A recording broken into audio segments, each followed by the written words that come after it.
Olá a todos, eu sou a doutora Lidamar Nunes de Carvalho Lima e eu vou falar para vocês um pouco sobre evolução da informação genômica do HIV, como que é todo esse processo, né, de desenvolvimento de fármacos e vacinas, quando você olha para um ponto mais específico, que é a informação do HIV, como que isso pode contribuir para melhorar esses aspectos do desenvolvimento, não só de fármacos antirretrovirais, como também de vacinas, né?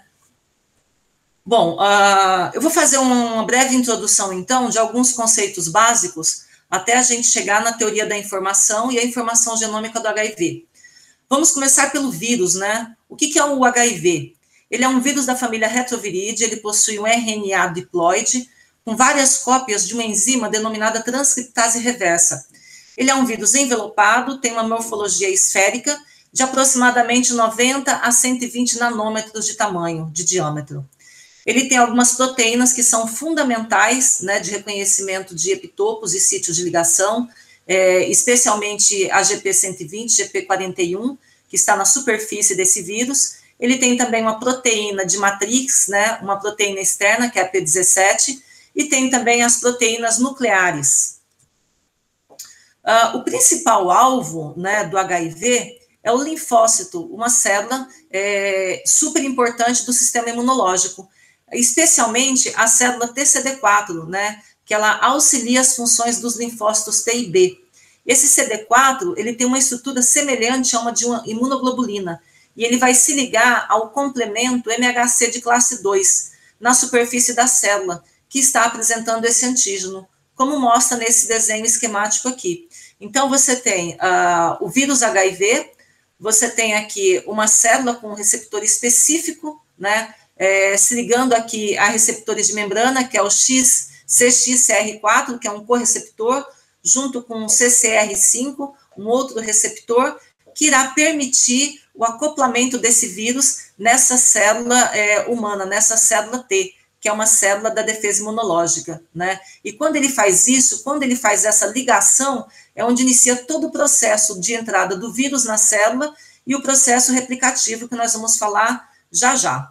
Então, quando você tem essa ligação, a infecção pelo HIV, ela destrói, assim, essa célula imunológica, essa célula TCD4. E isso resulta no estado de imunodeficiência, ou seja, faz com que o paciente, o indivíduo infectado pelo vírus HIV, ele não tenha condições de resposta imunológica. Então, o que antes seria uma simples infecção, pode ser aí um problema gravíssimo, né, de infecção bacteriana ou infecção com outros vírus. Bom, o que é um vírus, então, né? Eles não possuem um metabolismo próprio, ele entra na célula, né, e ele usa essa maquinaria celular. Então, a gente pode dizer que ele faz um tipo de pirataria, né, um tipo de biopirataria, porque ele não tem capacidade, maquinaria biológica para ele fazer seus processos replicativos. Então, ele rouba isso, ele utiliza o que a célula tem, né, já que o vírus ele não tem uma estrutura celular como mitocôndrias, como ribossomos, né, então ele faz uso de toda essa maquinaria celular para que ele consiga fazer essas cópias, consiga fazer o seu processo replicativo. Eles também não podem ser visualizados em microscopia de luz simples, porque eles são bem menores do que bactérias, né, da ordem aí de até 100 vezes ou mais, dependendo do vírus, né. Bom, aqui brevemente mostrando como que é a estrutura de um vírus. Basicamente, ele tem um ácido nucleico, né, um material genético, ele tem um capsídeo, uma cápsula protetora e um envelope.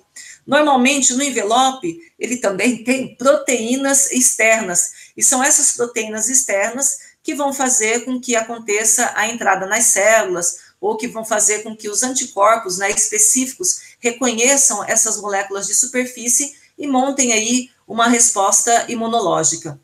Então, aqui a gente está falando de uma estrutura que tem uma grande competência de ativar uma resposta imune por conta desses receptores. E isso, né, futuramente, a gente pode pensar que esses são os principais alvos para a gente pensar em se desenvolver vacinas e entender aí essa parte tridimensional estrutural morfológica do vírus, voltado aí para um reconhecimento de epitopos e padrões para o desenvolvimento de especificidade tanto em fármacos quanto em vacinas. Bom, e como que eu vejo um vírus, então, né, se a gente não consegue visualizá-lo em microscopia simples? Os principais métodos são a cristalografia de raio-x, né, que você consegue determinar essa estrutura física e a dimensão dessas proteínas, bem como a composição desses vírus. Ou a microscopia eletrônica, né, microscopia eletrônica de varredura, que é utilizada para gerar informação sobre a morfologia desse vírus, e é também muito comum essa técnica para fazer diagnóstico, né? Então, nessa figura aqui, nós podemos ver uma célula que foi rompida, né, e está liberando aqui, depois da sua membrana plasmática, novas cópias virais, especificamente aqui, cópias do HIV, que acabaram de sair dessa célula. E aqui todos esses pontinhos pretos são estruturas virais que estão aí se organizando para montarem, para depois elas serem liberadas no meio extracelular. Então, é bem complexo toda essa formação aqui, porque se você não tem uma formação correta, concreta, você tem vírus afuncionais, né? Então, isso pode ser um problema para o vírus.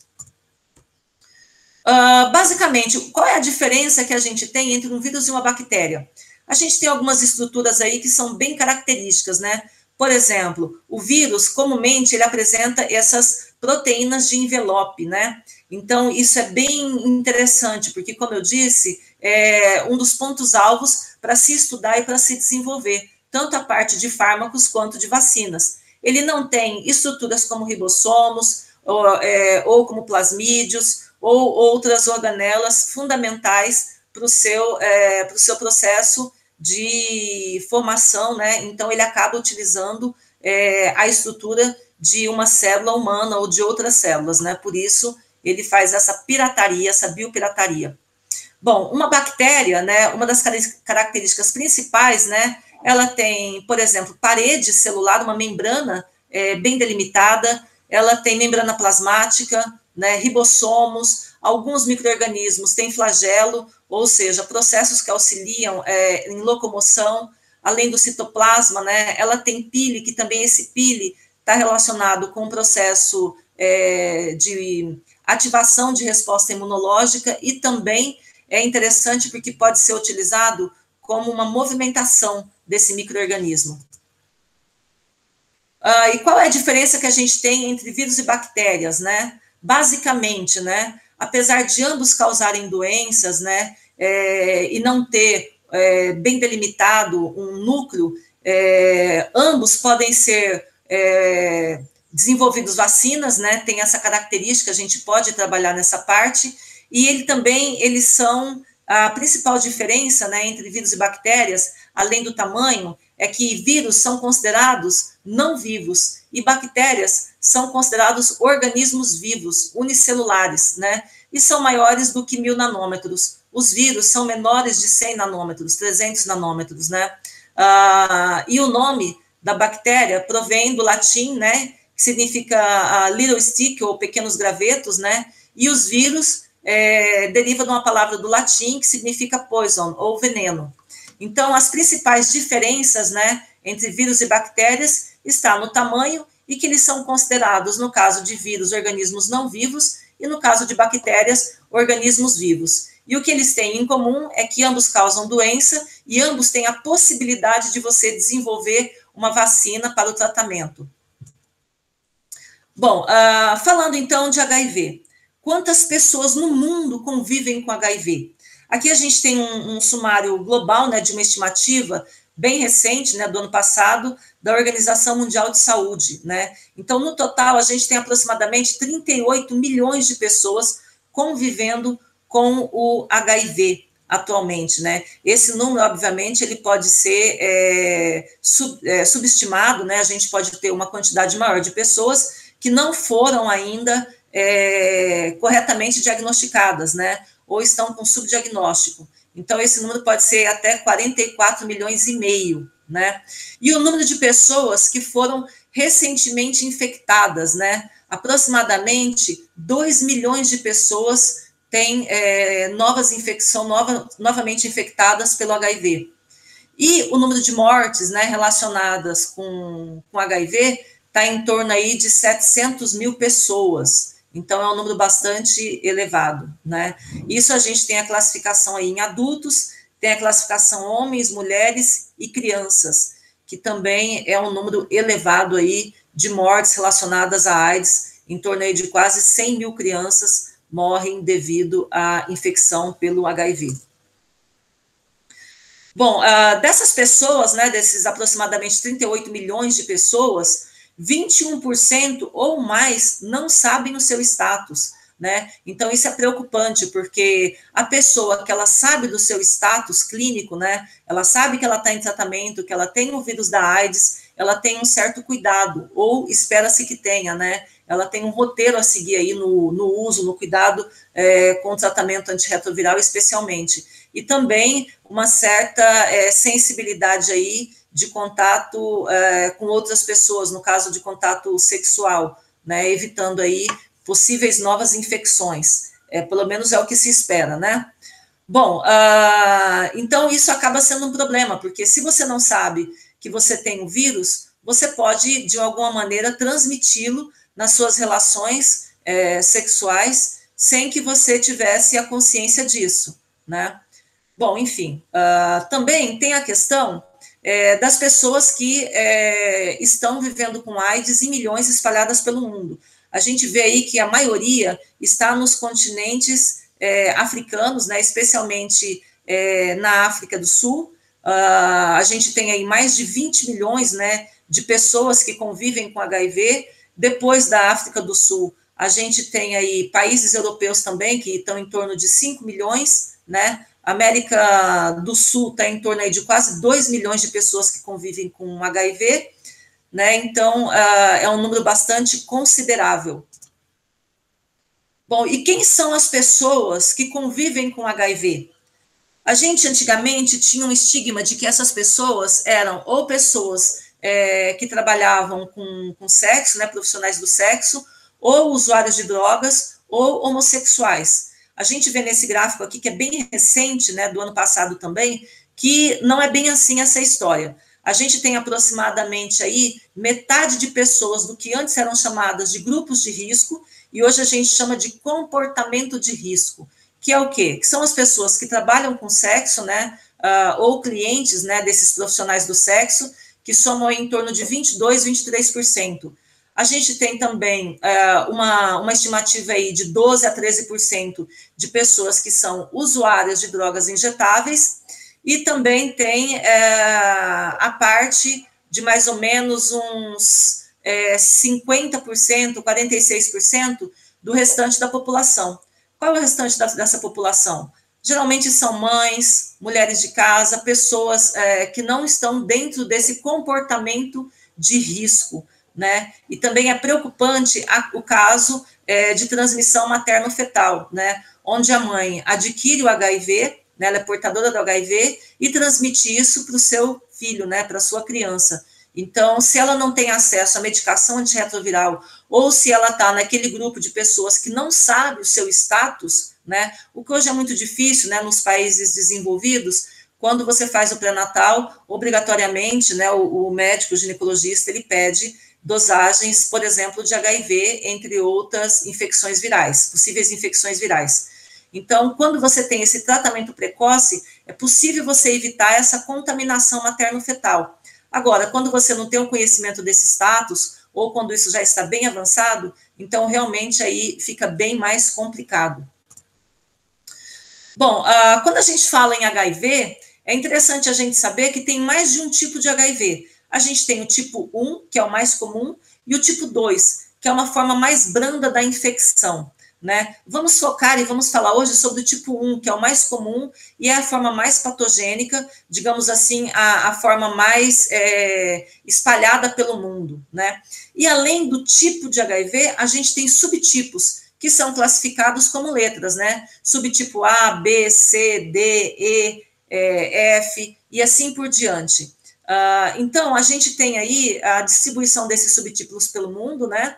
No Brasil, né, e na América do Sul, a frequência de subtipos mais comum é o subtipo B e o subtipo C, né? Na América do Norte também o subtipo B, assim como na Europa. Já na África, você tem mais tipos de subtipo, mais classificações de HIV diferentes, né? Tem o subtipo A, B, C, D, além também de cepas que a gente chama de mosaicos, ou seja, quando você tem a recombinação de vários subtipos do HIV, né? E você forma uma quimera, um subtipo recombinante, são as formas mosaicos. Bom, no Brasil, esses subtipos, né, eles são distribuídos nos estados de diferentes maneiras. Então, por exemplo, aqui na região de São Paulo, é mais comum o subtipo C, chegando aí até 80% dessas infecções. Já no Rio Grande do Sul, né, metade das infecções de HIV são do subtipo B, né? Então, você tem diferenças aí desses subtipos. E já na região do norte, né, Amazonas, por exemplo, você tem 1/4 dessas infecções são vírus mosaicos do HIV, ou seja, ele tem mais de 3 subtipos recombinados num único vírus. E isso é bastante preocupante porque acaba dificultando aí o tratamento antirretroviral, que nós já vamos falar já já. Então, essas formas mosaicos nada mais são do que formas mestiças do vírus, nas quais houve mistura dos genes de subtipos diferentes, pelo menos 2 ou 3 subtipos. Bom, e qual que é a origem do HIV, né? Da onde que ele veio, como que ele surgiu? Tem algumas teorias, né? Mas a teoria mais discutida, mais aceita, é que ele passou de macacos, né, dos chimpanzés, para os humanos, na década de 20, o que hoje é chamado República Democrática do Congo. Como que foi essa transmissão? Provavelmente porque as tribos, né, as pessoas que ali moravam, elas caçavam macacos e se alimentavam da carne desses animais, especialmente tribos locais ali, né? Então, esse vírus, ele é descendente de um lentivírus que causa imunodeficiência em macacos. Então, ele é um vírus que já traz uma certa patologia, né, para o primata, e aí os humanos, ao consumirem a carne desse primata, né, se contaminam e acabam aí por desenvolver um novo processo de infecção pelo HIV. E quando que o HIV foi descoberto, né? Se ele já teve esse histórico aí da década de 20. Ele foi descoberto, né, na década de 80, em 1983. Diversos pesquisadores, não só nos Estados Unidos, como na França, né, na Europa, estavam pesquisando alguns tipos de vírus que causavam imunodeficiência e que matavam rapidamente os pacientes, né? Então, assim, tem algumas brigas aí científicas em relação aos descobridores, né? Por exemplo, Robert Gallo também participou na descoberta, no isolamento, mas quem ganhou o prêmio Nobel pela descoberta foi o francês Luc-Antoine Montagnier, Barré-Sinozy, né, francês Barré-Sinozy, e o Harald Zurhausen, que ganharam o prêmio Nobel de Medicina e Fisiologia em 2008 pela sua descoberta pelo HIV. Bom, como que o HIV ele se replica? Você tem aí basicamente 7 passos, né, que nessa figura aqui está representada pela ligação, depois pela fusão, a transcrição reversa, a integração, replicação, montagem e brotamento. Sendo que na ligação, o HIV ele vai se ligar a receptores específicos que são CD4, né? Esses receptores CD4, eles estão maiormente presentes em macrófagos, em células dendríticas e em células dos linfócitos, células linfocíticas, né? Especialmente os linfócitos T, né? Num segundo momento, vai ter a fusão. O vírus, então, ele se funde junto com essa GP120 do envelope e os receptores de CD4, né? E receptores de quimiocina, que é o CCR5, que também está presente na superfície da célula, ele vai permitir essa entrada, né? E vai liberar, então, o RNA viral dessas enzimas para o interior dessa célula hospedeira. Agora, interessante, já nós vamos falar um pouco sobre isso, que esses receptores são fundamentais para a entrada do vírus. Sem esses receptores, o vírus não entra na célula. Então, são 2 coisas que podem bloquear o ciclo de vida do HIV, a grosso modo falando, que seria, primeiro, ele não conseguir entrar na célula, porque ele é um parasita celular intra-obrigatório, fazendo um tipo de biopirataria. Ele precisa usar da maquinaria celular para ele se replicar. E, em segundo lugar, ele precisa dessa porta de entrada, que são esses receptores, essas ligações. Então, é interessante pensar também do ponto de vista biotecnológico, que são estratégias você trabalhar nessas duas linhas de frente, né, que seria a não entrada desse vírus e a não ligação dele aos receptores. Bom, num terceiro momento, você tem a transcrição reversa, que é quando o vírus ele já está dentro da célula, né? E a enzima transcriptase reversa do HIV vai transcrever, então, o RNA viral em um DNA proviral, que vai se tornar aí o material genético que depois vai ser utilizado na montagem dessas novas cepas virais.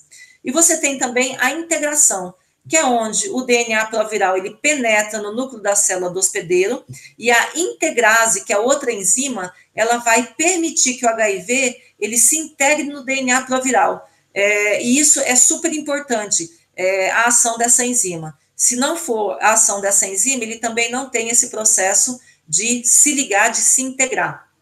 E aí, num quinto momento, você tem o processo replicativo, né? Que é quando a célula do hospedeiro vai produzir RNA e proteínas de HIV.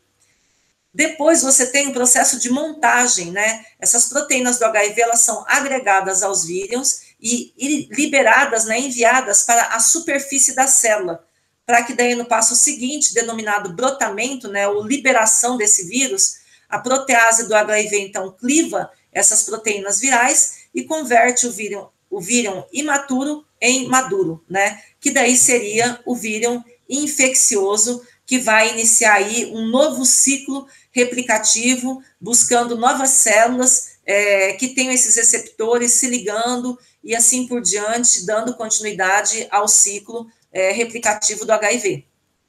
Bom, e como que o HIV infecta a célula? Como eu disse, ele precisa desses receptores de quimiocinas. Sem esses receptores de quimiocinas, né, você não tem aí esse processo de infecção. Então, a natureza desse correceptor, ela pode explicar por que pessoas que constantemente têm contato com HIV permanecem não infectadas, né? Então, isso tem a ver com os receptores. Aqui nessa figura a gente vê, por exemplo, um receptor de quimiocina, né? Um receptor de CD4, onde o HIV ele se liga a esses receptores, permitindo então a sua fusão com uma membrana celular e assim por diante a entrada e a liberação desse material genético, né, das suas fitas de RNA diploide, junto com as suas enzimas, né, transcriptase reversa, protease, que vão auxiliar o vírus nesses processos.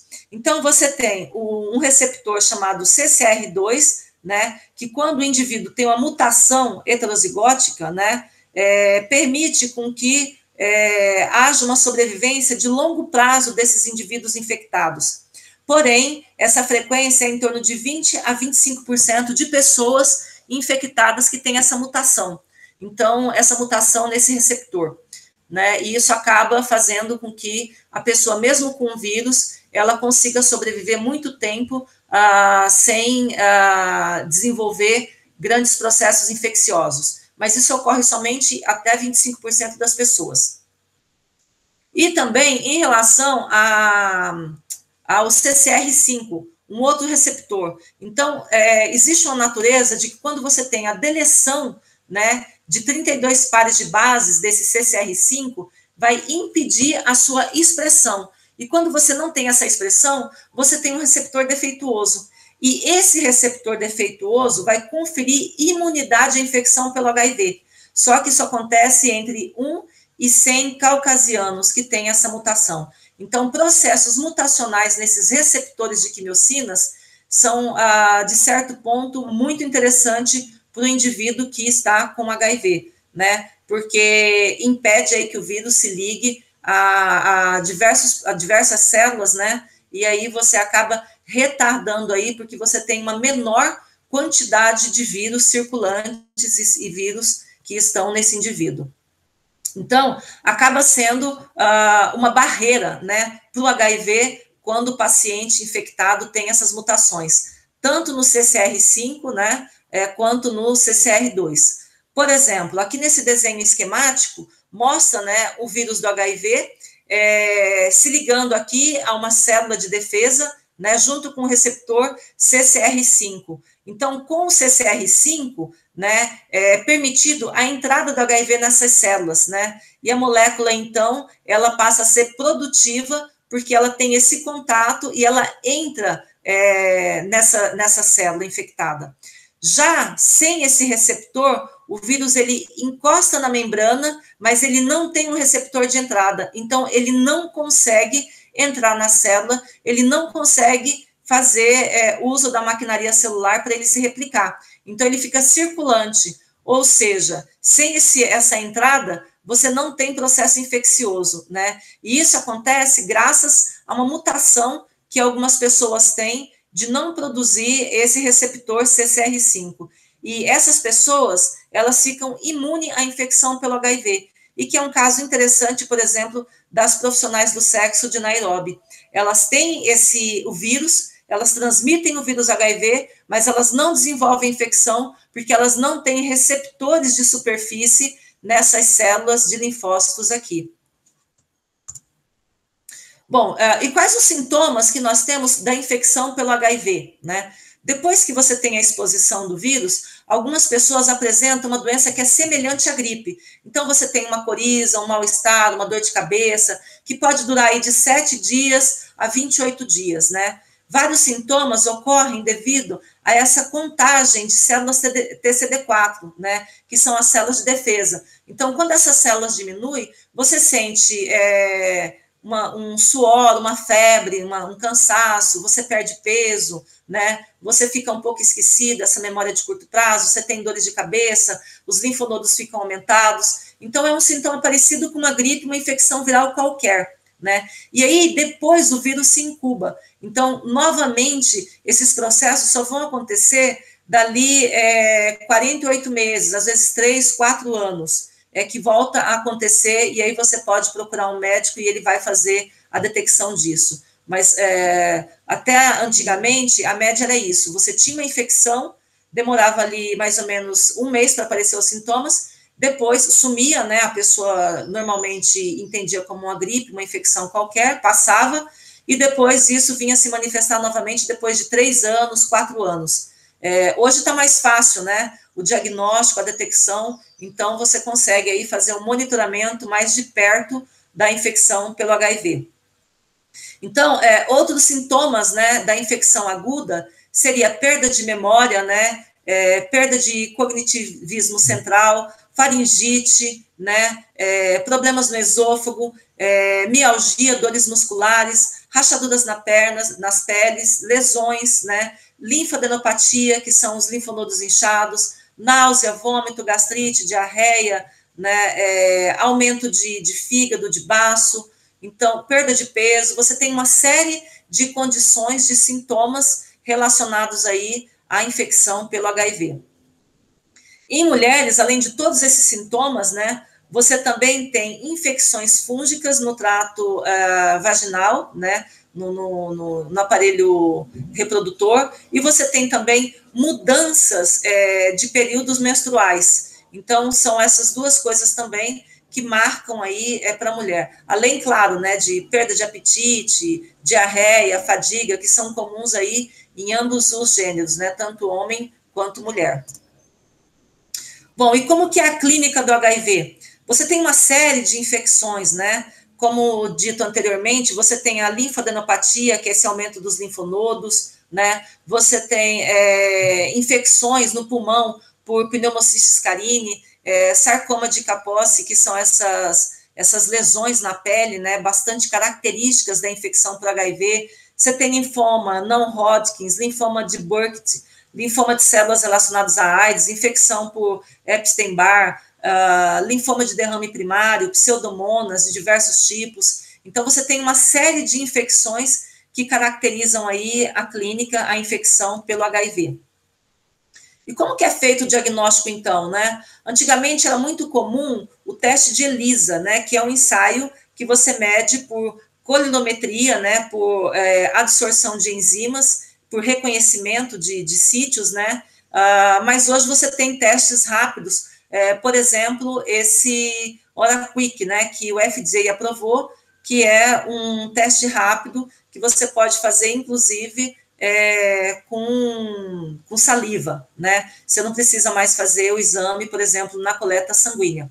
E geralmente, né, para você fazer essa detecção, você tem que ter anticorpos circulantes. E esses anticorpos, eles podem demorar aí de 3 a 6 meses após a infecção. Então, se você sentir uma dor de cabeça repentina, uma fadiga, achar que teve uma infecção pelo HIV devido, de repente, a um comportamento sexual de risco, é bem provável que você não consiga ter um resultado concreto, né? É necessário aí esperar de 3 a 6 meses após essa infecção, no mínimo aí 3 meses, para você fazer um diagnóstico mais preciso. Bom, aqui a gente já começa a entrar, então, na parte de genoma, né? Como que é o genoma do HIV? O genoma, ele é composto por 9 genes, né, que vão codificar 3 proteínas estruturais, né, 2 das proteínas de envelope e 6 reguladoras, e 3 enzimas virais, que são a transcriptase, a integrase e a protease, que vai fazer a quebra dessas proteínas nos processos replicativos. O núcleo viral, então, ele contém 2 cópias do RNA genômico, ou seja, é um RNA diploide, e contém todas as informações necessárias, tanto para produzir as proteínas que controlam a capacidade do HIV, quanto para se reproduzir e causar doenças. Então, aqui a gente tem o nome dessas proteínas, né, os LTRs, GAG, POL, VIF, ENVI, TAT, que a gente detalha um pouco mais aqui. Essa região do LTR, no genoma do HIV, é o local de ligação para os fatores de transcrição do hospedeiro, é onde irá ocorrer também essa ligação. Já essa proteína GAG, né, que está no nucleocapsídeo, é uma proteína de matriz, uma proteína central. E o POL é uma proteína que está relacionada com a produção da transcriptase reversa, a integrase e a protease. E o envelope, né, são as proteínas de revestimento, que são específicas, né, aí para as células que têm em sua superfície a molécula CD4. E aqui no envelope ele produz as proteínas GP120, que é a GP41, que também está ligada com o processo de ligação desse vírus nas células. E tem também as proteínas não estruturais, que não fazem parte dessa estrutura do HIV, né? Que é o TAT, o ativador de transcrição, que vai se ligar ao RNA, o REV, né? Que é a regulação de exportação do RNA mensageiro, o VIF, que está relacionado com a infectividade, né? Ele é um promotor de infectividade, o VPR, que vai importar essa parte nuclear do DNA viral, e ele também vai induzir essa parada do ciclo celular na fase G2.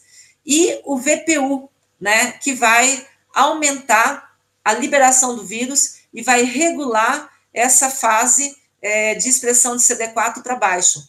E o NEF, né, que vai suprimir a expressão do gene, e ele também regula CD4 e expressão de complexo de histocompatibilidade de classe 2. Então, o genoma do HIV, com todos esses fragmentos aqui genômicos, não só que codificam para proteínas estruturais, né, que é o LTR, GAG, POL e ENVI, quanto também para essas pequenas proteínas aqui que são não estruturais, mas que são fundamentais para os processos infecciosos do HIV, tudo isso aqui está distribuído num tamanho de aproximadamente 9 a 10 mil pares de bases do genoma do HIV.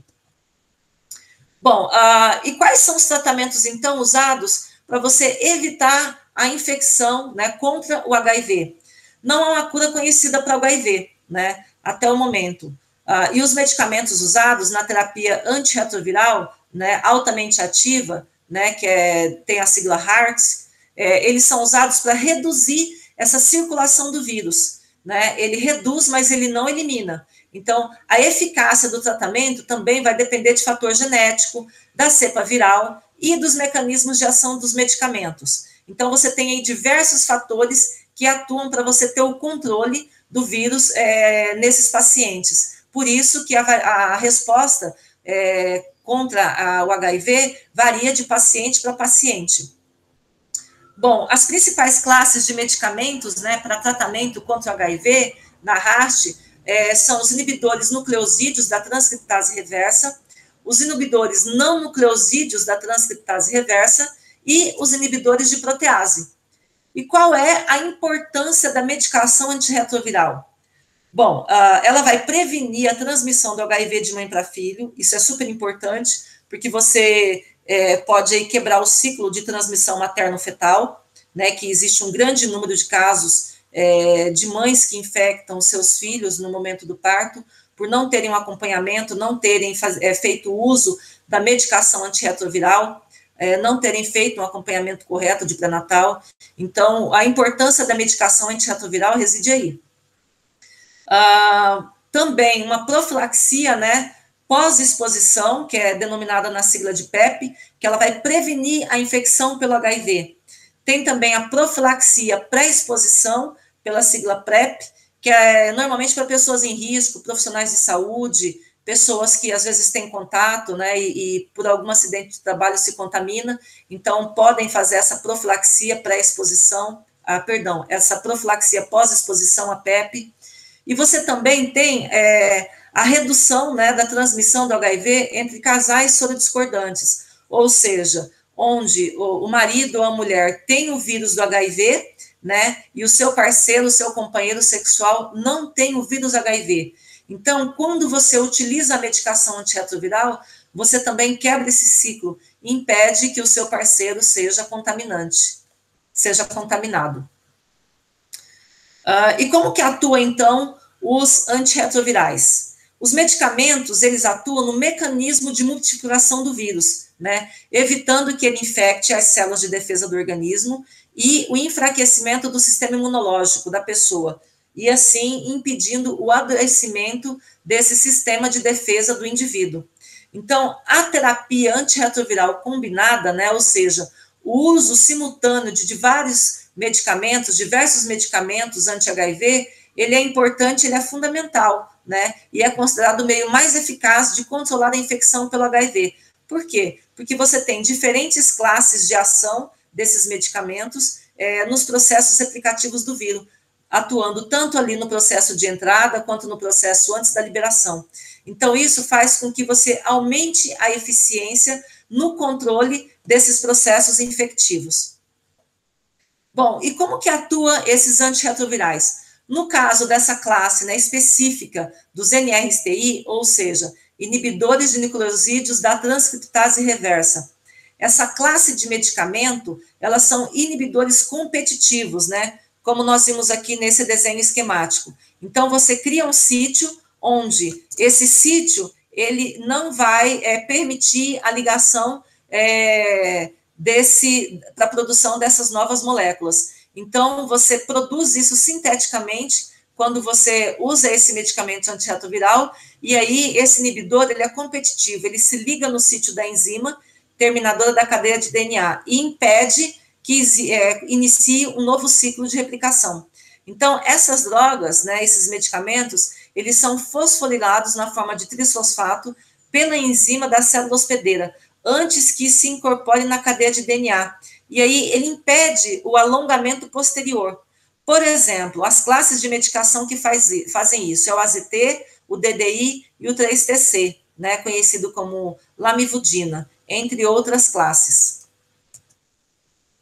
Também tem os inibidores não nucleosídeos da transcriptase reversa, ou seja, os NRTI. Como é que eles funcionam? Você tem aqui, por exemplo, a molécula, né, a proteína da transcriptase reversa, você tem esses inibidores, né, da transcriptase reversa, que vão alterar, então, esse sítio ativo dessa polimerase. Então, quando você faz isso, você impede, né, bloqueia aí a conversão aí dessas enzimas, impedindo o ciclo viral. Então, essa classe de medicamento, ela não precisa ser fosforilada para ser ativa. Ela se liga em outro lugar, que não no sítio da enzima, e funciona de forma não competitiva, diferente do inibidor nucleosídeo, né? O inibidor não nucleosídeo, ele não é competitivo, ele funciona de maneira análoga aos nucleosídeos, né? só que eles têm um alto índice terapêutico e eles induzem uma boa disponibilidade. Os mais comuns são dessas drogas, né, antirretrovirais, o efavirenz, a nevirapina e a delaverdina, entre outras.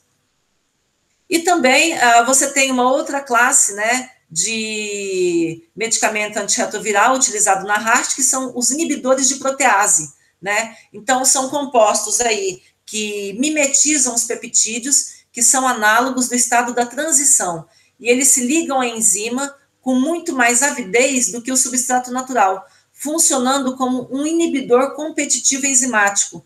E medicamentos nessa classe incluem o saquinavir, o indinavir, entre outros.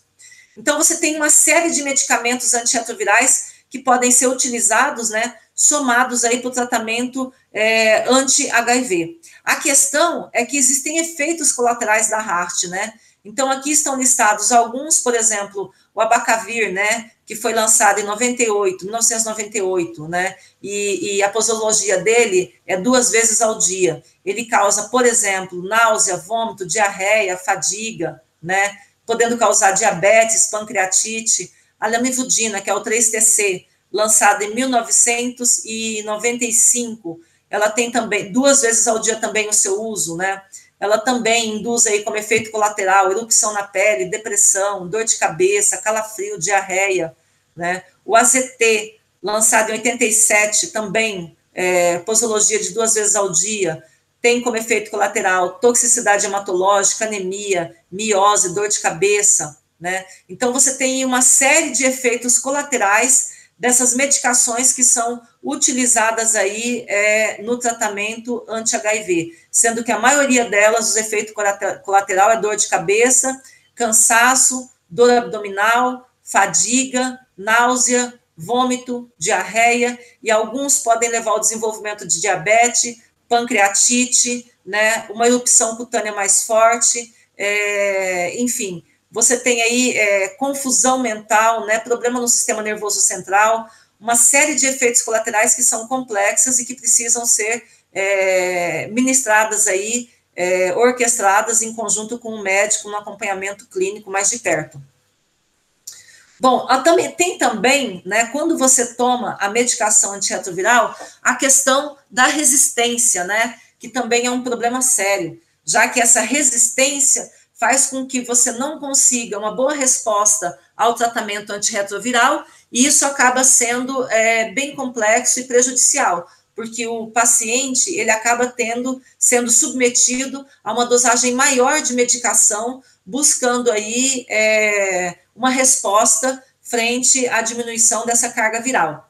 Então, como é que acontece a seleção de resistência? Basicamente, você tem vírus, né, variantes virais que são selecionadas durante a terapia, e aí, rapidamente, esses vírus, eles são transportados, né, eles são levados na corrente sanguínea a se replicarem quando eles entram na célula, já com essa resistência, com essa mutação de resistência à medicação antirretroviral. E aí, essas resistências, elas vão sendo propagadas. Então, o que antes seria uma mutação de resistência, pode aumentar para 2, 3, 4, e assim por diante, e o paciente se tornar altamente resistente às drogas antirretrovirais existentes, o que é um problema, porque daí ele passa a ser um não respondedor à terapia antirretroviral, e aí é necessário você utilizar uma associação de drogas antirretrovirais maior, o que pode também induzir novas mutações, e isso é um ciclo, infelizmente, negativo, e que é até relativamente comum de acontecer. Um outro tipo de resistência é a resistência transmitida, quando o paciente, ele recebe, né, esse vírus que já tem essa mutação. Então, quando ele vai fazer o uso da medicação antirretroviral, ele já tem resistência sem nunca antes ter tomado a terapia antirretroviral. Isso também representa um grande problema. Bom, então, a grande questão é que o HIV, ele tem uma alta capacidade de mutação, né? Então, essa alta taxa de mutação induz uma variabilidade, e isso está no fato dele não ter mecanismos de correção, durante o seu processo de replicação, né? E essa ausência de correção, né, dessas enzimas resulta numa taxa de erro no processo aí de transcrição do genoma, na incorporação de novos nucleotídeos, que varia aí em milhões, ou seja, 10 elevado a 4 por sítio, por ciclo de replicação, da ordem de mais de 1000, né? Então, esse indivíduo infectado, ele produz diariamente 100 bilhões de partículas virais, sendo que cada partícula tem pelo menos uma mutação em seu código genético. Agora, imagina isso diariamente, depois de um mês ou depois de um ano, o quanto de partículas virais com mutações esse indivíduo tem. E quando ele transmite, ele já transmite essas partículas virais com diversos processos mutacionais, né? E aí você tem inúmeras mutações que estão relacionadas à classe de drogas, né? Inibidores de protease, inibidores de transcriptase reversa, enfim, mutações aí que estão relacionadas, por exemplo, aqui nessa figura, né? Mostrando qual é a posição no genoma e qual é o aminoácido que foi substituído, né? Então, isso aqui é um quadro mostrando, por exemplo, uma análise de mutações, né? Onde você tem a classe de drogas, né? Onde foi testado o tipo de droga, né? A classificação, o nível dessa classificação, se ele é resistente, se ele é sensível, né? E qual a mutação que ocorreu, né, nesse genoma. Esse aqui é um mapa para que, por exemplo, o médico possa direcionar melhor aí o tratamento antirretroviral ao seu paciente. Bom, e qual é a frequência dessa resistência dos antirretrovirais? Isso aí varia de classe para classe, né? Quando você tem a classe, por exemplo, de antirretrovirais dos nucleosídeos, né? De transcriptase reversa, os não nucleosídeos, né? E os inibidores de protease. Então, você tem, por exemplo, na classe NRTI, as mutações que estão relacionadas aqui ao fragmento genômico, a posição genômica e a frequência dela, sendo que na classe NRTI, a mutação mais frequente é na posição 184, né, que é essa aqui. Na classe dos NRTIs, a mais frequente é essa aqui, na posição 181, e nos inibidores de protease, a mais comum é essa aqui, que está na posição 71 dessa proteína. Bom, e qual é a capacidade, então, do genoma do HIV evoluir? Se você tem todo esse processo, né, de mutação, né, o vírus produz tem a capacidade de produzir até 10 bilhões de cópias, e sendo que você tem aí pelo menos uma mutação, e quando você entra com a medicação antirretroviral, você acaba por fazer com que esse vírus desenvolva mutações e mecanismos de escape. Então, tem um trabalho que foi publicado em 2018, que ele fala qual é o impacto da resistência na falha virológica do HIV, né? E como que você quantifica isso por entropia informacional. Esse é um trabalho que nós realizamos em colaboração com a Faculdade de Medicina, a Universidade Federal de São Paulo, a Unifesp, e o Departamento de Engenharia Elétrica e Telecomunicações da USP, né, a Poli, e onde a gente usou cálculo, que é muito comum, por exemplo, em sistemas de telecomunicação, alguns utilizados em sistemas de telefonia móvel, enfim, diversos processos aí. Nós quantificamos, através do método de informação, a quantidade de vezes em que você dá o medicamento e a quantidade de vezes em que o vírus ele escapa desse medicamento. Então, nós temos aqui testado, por exemplo, o número, né, de tratamento que nós tivemos e a quantidade de vezes em que esse vírus escapa do tratamento. Então, é interessante que é uma coisa assim, quanto mais medicamento você dá, mais o vírus consegue escapar, né? Então, é como se você tivesse realmente, como foi dito aqui, se os antirretrovirais estão treinando o vírus, né? Deixando ele mais forte, mais resistente, ao invés de eliminá-lo.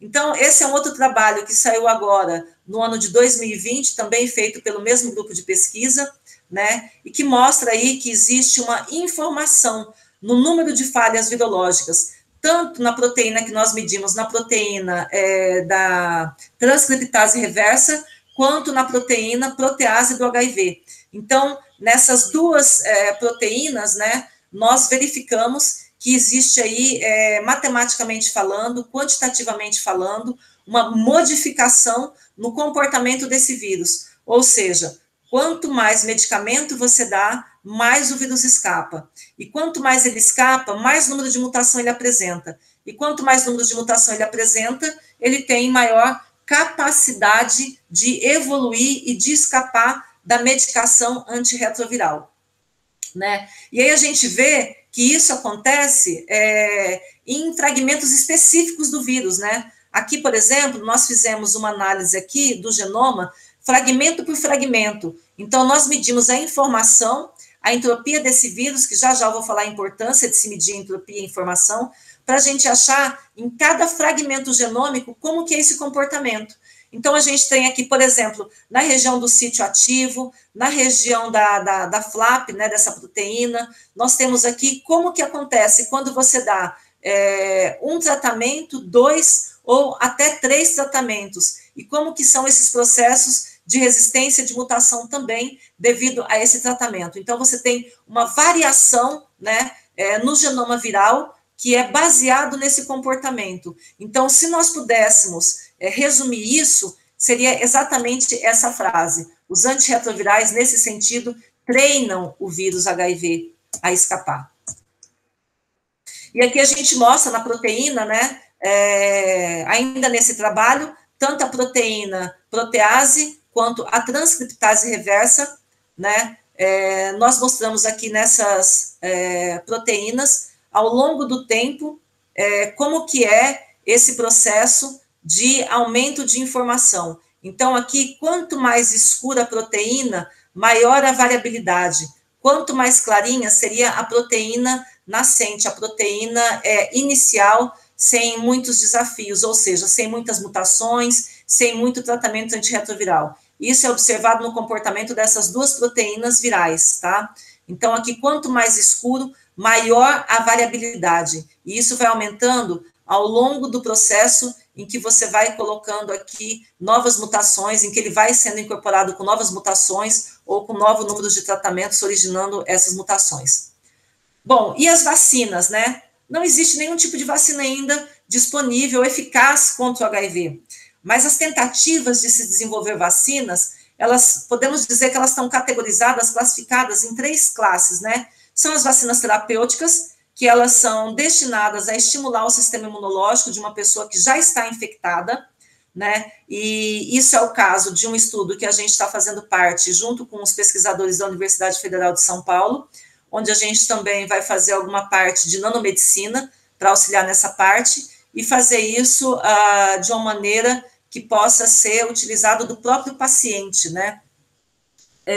Outra classe também de vacina desenvolvida são as vacinas profiláticas, que é o caso da maioria das vacinas disponíveis para outras infecções, né? Que no caso aqui, ela vai ser usada para prevenir a infecção por HIV, por uma população que ainda não foi infectada, o que também é bastante interessante. E as vacinas perinatais, que vão prevenir a transmissão de mãe para filho, que, como eu citei anteriormente, é um caso preocupante, essa transmissão materno-fetal do HIV. Bom, é interessante a gente dizer, né, já que não tem vacina, tudo está em desenvolvimento, né, você não tem ainda uma eficácia em relação a isso, e os antirretrovirais, eles, de alguma maneira, acabam treinando o vírus, né, aumentando essa resistência, mas digo, novamente, os antirretrovirais são importantes para você conter processos replicativos e para que você não tenha espalhamento, uma infecção generalizada. Entretanto, além dos efeitos colaterais dos medicamentos antirretrovirais, você tem essa questão de induzir resistência, né, a essas cepas virais do HIV. Então, quando você entende o padrão da informação genômica, como que esse genoma está se comportando, como que esse genoma tem modificação, onde é essa modificação, quantas vezes ela acontece, como ela acontece, isso é fundamental, crucial para o design de vacinas e de fármacos, porque você consegue projetar epitopos, né, que são mais específicos. Bom, então, assim, o uso da informação genômica, né, também denominado entropia aqui nesse trabalho, no desenvolvimento de fármacos e vacinas, ele é fundamental, é crucial para que você tenha sucesso na especificidade desses fármacos, dessas vacinas. Então, quando você não usa informação, você acaba por fazer uma vacina e um fármaco menos específico. E isso resulta em inespecificidade. E a inespecificidade acaba sendo aí um tempo e uma energia que é desperdiçado nesse sentido. Bom, o que é a informação genômica? A informação genômica é a reunião dos conhecimentos, né, dos dados que você tem sobre um determinado genoma. Então, informação é muito útil para você reconhecer padrão. E o padrão é muito útil para você ter um conhecimento aplicado. E a análise da variabilidade é muito importante para você ter essa informação, que também é o reconhecimento do padrão, que faz com que você tenha uma ideia do que é variável, do que é conservado numa proteína. Então, esse conhecimento aplicado, essa especificidade, é uma economia de tempo e de energia, como eu disse anteriormente. Então, aqui a gente tem, por exemplo, nessa figura, nesse desenho esquemático, regiões, né, onde mostra aqui diversos sítios ativos, diversos epitopos. E esses epitopos aqui, que são maiormente utilizados para você desenvolver um fármaco e uma vacina, né? E aqui você tem os aminoácidos ao longo do genoma, a distribuição desses aminoácidos, e aqui o tamanho da letra, né, está ligado aqui com a sua frequência. Então, a teoria da informação, ela foi inicialmente estudada na década de 40, mas ela foi aplicada em sistemas biológicos somente em 1972, né, por Lila Gatlin, onde ela publicou diversos trabalhos falando sobre a teoria da informação e entropia em sistemas vivos, né? Então, a vida, ela pode ser definida, isso aqui já é uma conotação do livro de Lila Gatlin, né, onde ela diz que a vida pode ser definida operacionalmente como um processamento de informações, um sistema, uma hierarquia estrutural de unidades funcionais, que adquirem evolução através da capacidade de armazenar e processar essas informações necessárias para a sua própria reprodução.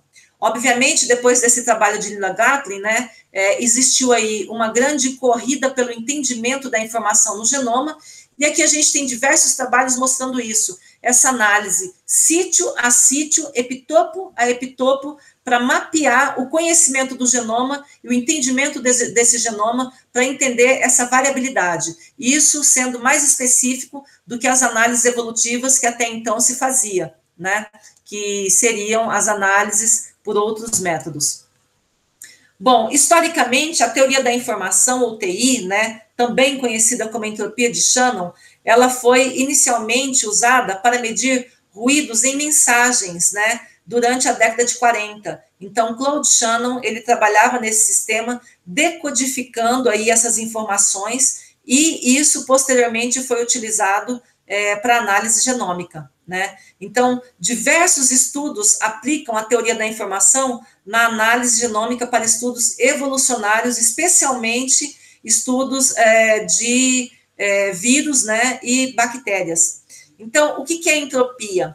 Entropia nada mais é do que uma grandeza que vai medir, então, a liberdade dessa molécula de um sistema.